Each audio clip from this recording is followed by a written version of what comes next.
for leaders who want real results, not more noise.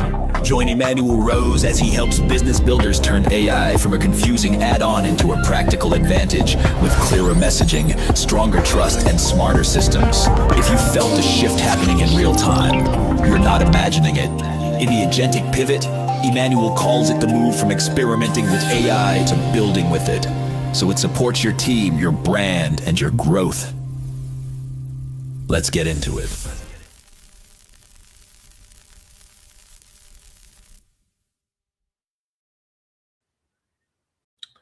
Welcome to Marketing in the Age of AI. I'm Emmanuel Rose, and today's guest is Arshavir Blackwell, who holds a PhD in cognitive science from UC San Diego, where he trained with Jeff Ellman and Liz Bates.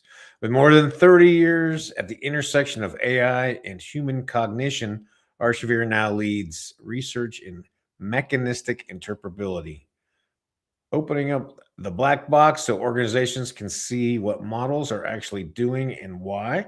He's the author of Creative Agency's Guide to AI, writes the Inside the Black Box newsletter, and founded Your Voicecraft and Compliance Labs to help brands fine-tune voice and manage model risk. Arshavir, thank you so much for taking some time to explain some really complicated things. Thank you. I'm very glad to be here. Yeah, well, it's you've got quite an interesting education, and you're set up perfectly for what we're experiencing right now. Yeah, absolutely. I mean, I feel as though that's just about all that I hear when I read like the Wall Street Journal or the New York Times. And every day it seems to get more and more like that. So I think it's a great tool. It's very powerful, but I think a lot of people don't quite understand what it can do and what it can't do, and why there's really nothing, in my view, at any rate, to be worried about. There's no, it's not some scary system that's going to take over our country or take over the world or destroy everybody. But it is very powerful, and I think that we need to keep that in mind. Yes, indeed, it is very powerful, and in the research I've been doing just about what is actually happening in terms of usage, that a lot of executives are still undertrained and still Yes. using it. I would say as more like a search engine than like the world's most advanced computing. Yeah, it's definitely more than a search engine. I think that one of the issues that a lot of CEOs are worried about is that compliance. By the way, I'm not working on compliance labs anymore. We decided to not move forward with that, but I'm still doing Your Voicecraft. So, Gotcha. but anyway, but the issue of compliance, I'm still very interested in, and there is, of course, a big EU mandate coming at the end of 2027. Now, there's been kind of a reprieve because it was going to be in 2026 this year. Yeah, it was June 26th, wasn't it? August, yeah, but they've changed that. So one of the problems with that compliance component is we really don't even know yet what is going to be in it. We don't know what compliance is going to look like. We don't know how to test for it. One of the things that I've discovered in my work with mechanistic interpretability that's very interesting is that you can't just test the outside of the machine. So let's say you have a transformer, you have a large language model that you have changed or retrained or tweaked somewhat, and the compliance audit requires that you run some tests on it. Well, those tests can't just be on the external parts of the machine. They can't just be on, if I put in this, do I still get back that? Do I not get it? The system giving me bad advice, dangerous advice, so on and so forth. And the reason we can't do that is because looking into the black box, looking into how these systems work, even when on the outside they look relatively unchanged, we still can see evidence in many cases that there's a huge amount of reorganization and different kinds of computational activity going on the inside still, and you need to look at the inside to be able to ascertain if that's an issue or not. So that's actually one place where mechanistic interpretability is quite important, because that's the whole science of saying, how is it that when I put in these words in this order in this system, what's going on inside this black box that's actually giving it the ability to make what seem to be, almost human-like responses? Yeah, I think it's fascinating, and I certainly don't have any understanding about any of the programming part of it. Um, but I think what I would love to pick your brain on is how much you think the addition of, let's say, uh, documents, whatever things I've created, other documents that are important to me that I'm putting into Claude Code, for instance. Do you Right. think that is a critical activity, or are we wasting time with those types I of think things? it's a good activity to do. Putting things into Claude Cowork or Claude Code is very helpful. But what you have to remember is that with these uh, frontier models, which is what Claude and ChatGPT are, so you're going out to the cloud, all you're doing really is giving it more information in the prompt. So it's basically just like throwing that at it, just as though you were typing it on the screen and giving that as additional information. Uh-huh. The problem with that, there are two problems with that. The first problem is security. So all of your potentially private information, if there's anything in there that's confidential or that's, let's say, medical related, and it has to be HIPAA compliant, legal documents, all of that stuff is now vulnerable when you go out over the web to being hacked or used for training or used by someone else. So that's the first problem. The second problem is that you're not really training it on the data that you're giving it. You're not really training it. You're really just giving it more information for the prompt, which is a different route for the system. And so what a local model does, which is what your voicecraft is, and is one reason I think that local models are going to become increasingly important. What a local model does is, first of all, it resides completely on your machine, so you don't have to worry about that security component. And secondly, you actually can tune the model and give it, so instead of just putting things in the prompt, what you're doing is you're actually changing the way the model sees the world, so to speak, which you can't do with cloud-based solutions because it's just a fixed, locked machine that you're putting things into. And what we found in some of our experiments, which I thought was very interesting, and this is in one of the Substack articles, is that in Inside the Black Box is, if you give, let's say for digital marketing, if you give a model, let's say ChatGPT or Claude or somebody or some frontier model like that, a prompt that says, I want you to write in this specific fashion, in this specific way, using this kind of style, very often what happens is you get a very performative response. And this kind of melds into, I think, a problem that we're seeing with a lot of AI, which is it all kind of sounds the same.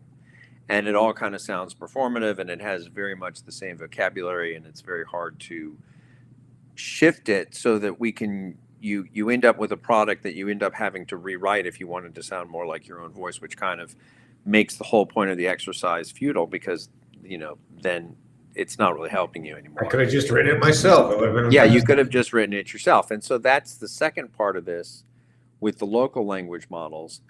What's really exciting about that is that we've shown that you can take the same kind of prompt information, but train the local language model, and it will actually sound much more like the kind of brand voice, for example, that you're trying to engage in with your, with your work product.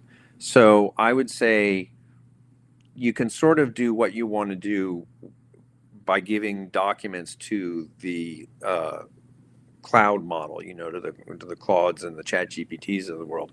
But if you really want to get the most out of the documents that you have and really want your system to actually start looking like those documents, then you should probably consider using a local model. Well, let's dig into that. And what is Sure. what's involved in somebody who knows nothing about it, bringing a local model in and starting to tune it? Right. Well, basically, a local model is really just running the application on your own computer. So that means that you download, it's just like any other software. You download the software, it's running on your computer. It's not running in the cloud. So it's not basically calling up to ChatGPT, OpenAI, to Anthropic, to Claude, to Google, any of those guys. It's doing all of the processing locally on your computer. And the security advantage to that is that you can actually be completely air gapped. So your computer can be not even connected to the, once you download the software, you can be offline and not connected to the internet and still have this system work just fine. And so basically it would look like to the end user, another application, a GUI application. I've written one and it works very well. And so what you do is you train it on snippets of your own, work product, ad copy, whatever it is you have lying around. And then you ask it, to generate copy for, let's say, a new sweater. And you tell it you want it to be a Facebook ad or a LinkedIn ad or something like that. And it crafts everything with respect to both the content that you're giving it, but also to that particular ad platform that you're interested in. And it does it in a voice that's consistent with your own brand voice. And basically that's what it would look like.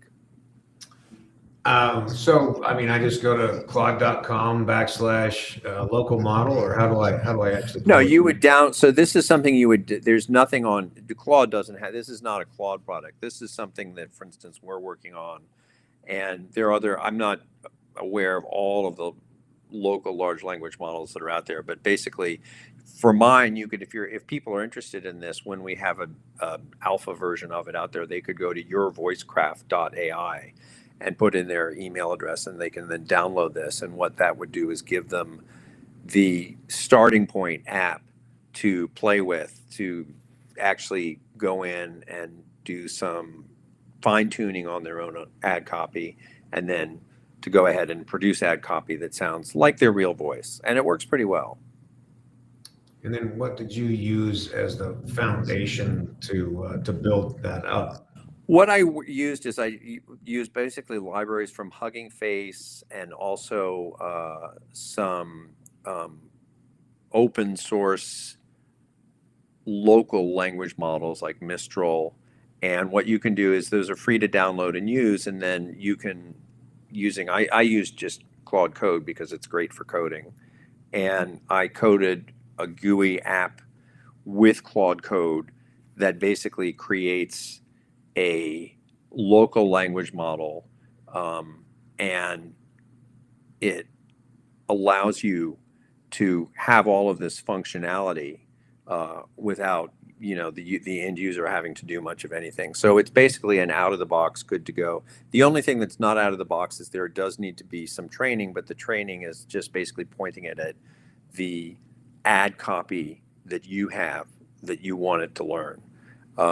So that's how we created it. And I think probably most people out there, what you're doing is you're not building everything from scratch. You're starting with, a local model that you can download that's open source. There's a lot of them out there. There's some great ones out there. And then, you run it on your Mac. Mine is Mac based because Mac has really good support for a lot of these. But, it doesn't have to be Mac. I know there are a lot of Linux fans out there as well. And, you could just as easily have something like this running on a Linux box. Yeah, I got you. Well, in the work that you're doing with the private sector, what does a typical engagement look like for you? Well, basically, what I'm getting is people are still very confused about what AI is. So they're just hearing, AI is this really new and powerful technology that we need to know about, but they don't quite understand how to address it. They don't quite understand how to get it into their workflow. I'll tell you, there's an interesting story. The Wall Street Journal recently showed that like some huge number of the AI engagements out there right now, I think it was something like 95%, failed. And that sounds really bad for AI. But when you look at what the problem is with AI failing in these professional engagements, the problem is they're not being sufficiently integrated into the workflow that exists already. And so people are being forced to sort of use this AI system, but they don't know how to integrate it into all of the other aspects of this. So do they copy and paste? Do they, is it a completely different thing? And once you overcome that barrier, I think, then you're going to have a much smoother uptake in the private sector of this kind of code. There's actually another very interesting paper I was just reading, and I'm writing an article about it for the Substack newsletter. And there was a very similar result. So there was an experiment done to see how well large language models could help people doing molecular biology research, basically. And you would think, oh, that's super complicated, molecular biology research. Wow, but I bet if you had large language models doing that, it would be just an incredible win. And the benchmark, the overall, there were several sub benchmarks, but the overall, if you looked at the top benchmark, it was just did you get the virus to propagate? There was actually no difference between the large language model and the non-large language model groups. It didn't really seem to help them at all. And this was very surprising to a lot of people. But if you look at the subtasks, it turns out that the group that was using the large language model actually was saw not a huge amount of improvement, let's say maybe 2x improvement. I'm just, estimating there, but not a great amount, but definitely significant improvement in a whole bunch of the subtasks that people in molecular biology do. But at the end of the day, it didn't end up translating into a big win for the overall task of creating a viral, duplicate. And the reason for that was actually quite interesting. It was that there were so many parts of the workflow chain that depended on things that the LLM couldn't do. Like people would, for example, be using the wrong concentrate of some solution. They would be using the wrong size of pipette when they were doing. They would be accidentally contaminating the samples and not finding out about it until like 3 days later. And those are all things that LLMs and AI, at least as they're construed now, cannot really address.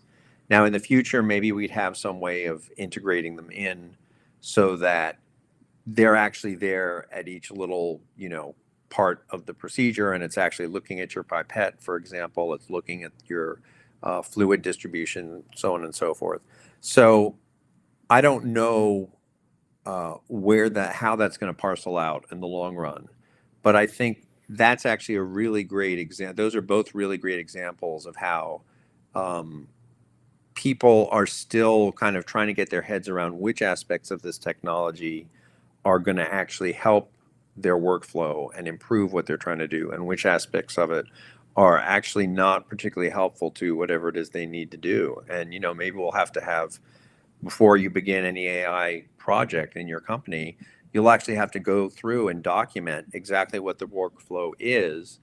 And well, that would be a revolution, wouldn't it? Yeah, exactly, right? I mean, that seems like an obvious thing to do, and yet you'd be surprised in so many of these projects that they just say, oh, well, we want to use AI.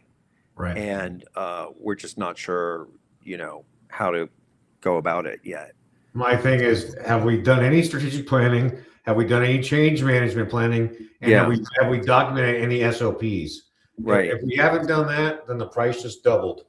Right. And that's the thing is you'd be surprised how, and I think part of it is because it is such a new technology and people are so wowed by it and they really don't understand which parts of it they don't need to worry about, that they can just let it work on its own. I mean, one thing that AI is very good at is unstructured data. So you don't really need to go through and annotate and highly structure your data and have someone manually explain what X, Y, and Z are in the document.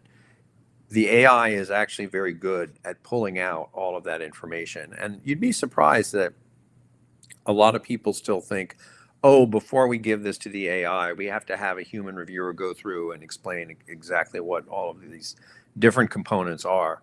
And so it goes both ways, right? I mean, sometimes the case is that people think that AI can do more than it can do, but sometimes they don't realize how much it can do and they think that it can do less than it can do. And you need to balance those two.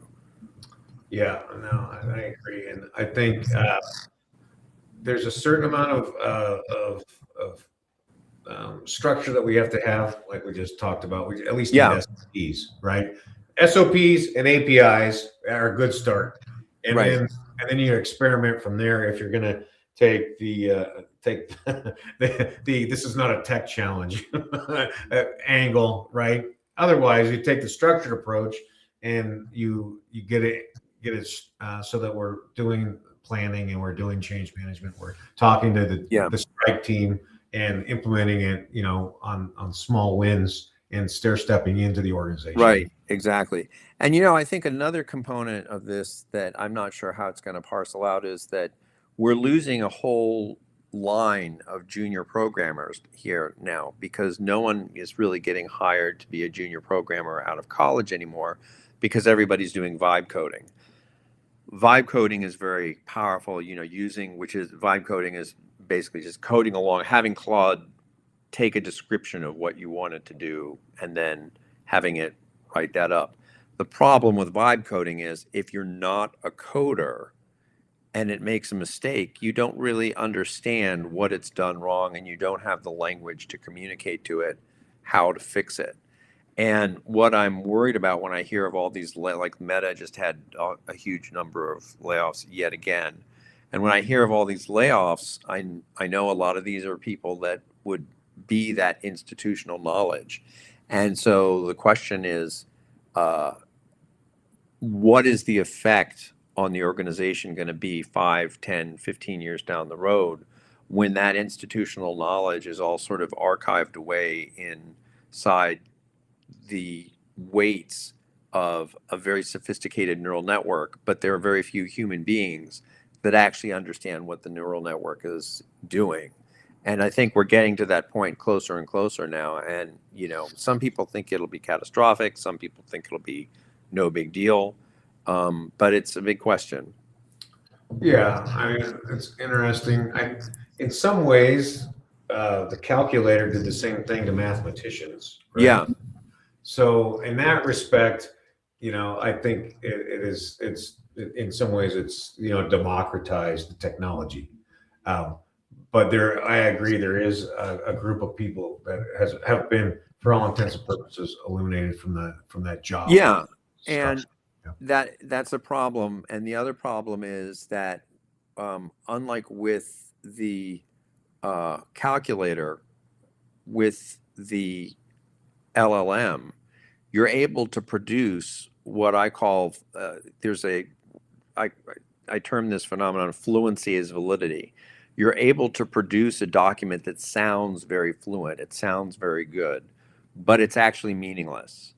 And that has never really been the case before, that you could automatically generate something that actually sounded like real text Right. and that passed the bar for many people of real text. And I've seen again and again, I mean, my background is in experimental science, so I can read these papers and say, well, there's this problem, there's this problem, there's all sorts of problems with this experiment that you've laid out. And it's very obvious to me that it has been generated, at least partially, by a large language model. And so I think that there's a real danger there, because you have people who can kind of produce these documents that don't necessarily have anything really behind them, but that may still have some influence out in the wild. So people take this information and they take it as gospel. They throw money at it potentially. I've seen a lot of both of those kinds of things going on, and I'm not sure what the simple answer to that is, because there's no way to just stop people from doing it.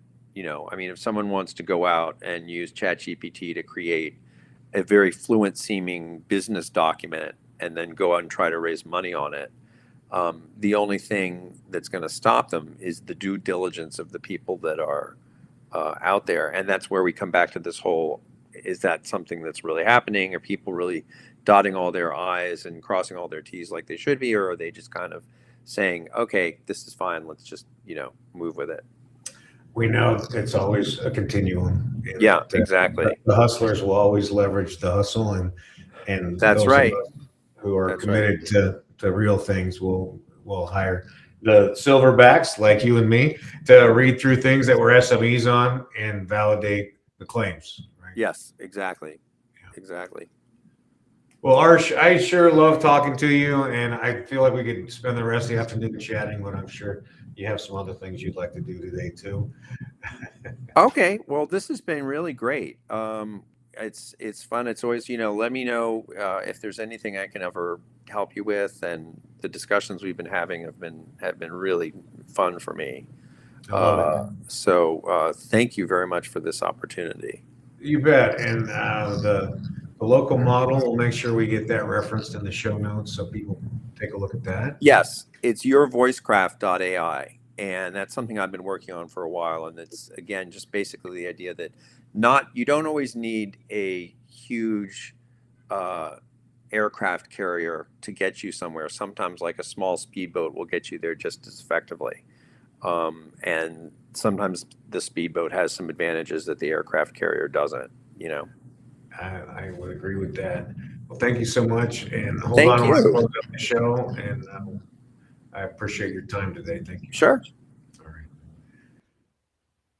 Now, some really great comments there, and some great philosophy around making sure that you're using the LLM, that you're protecting your personal identifiable information if you're using cloud-based tools. We can't stress that enough or often enough. Also, that take some time to experiment with a local model and see if that is going to solve some of your branding and content creation challenges that you have as far as keeping content on brand, on voice, on time, as we like to say in the agency world.